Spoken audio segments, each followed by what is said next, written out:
Bueno, quería preguntar por unha ordenanza que se aprobou, pois, a ordenanza en que falamos, a ordenanza municipal de publicidade exterior de cartéis, vallas e puntos de información, donde, pois, un dos puntos máis importantes para a exposición que fixestes foi, pois, acabar co feísmo dentro do Concello.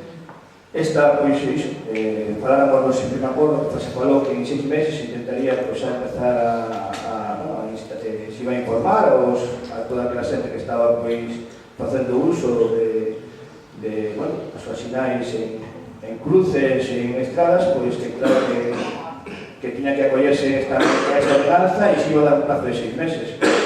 Mais xa, pois, ese tempo xa pasou, xa levamos 3 meses de máis e cando se empezará a aplicar esta ordenanza, xa que foi levada por vos a pleno. Estamos en elo.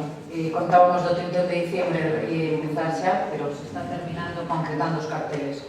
Pois, levando a cabo esta ordenanza que falamos antes dos feísmos, hai tamén aquí, por maioría, unha moción que puso o BNG no seu momento pola erva ou carrizo da Pampa, que sí que este Concello pois, sí que está afectado. Queríamos preguntar se está facendo, que actuación se fixeron e que plan se está a desenvolver.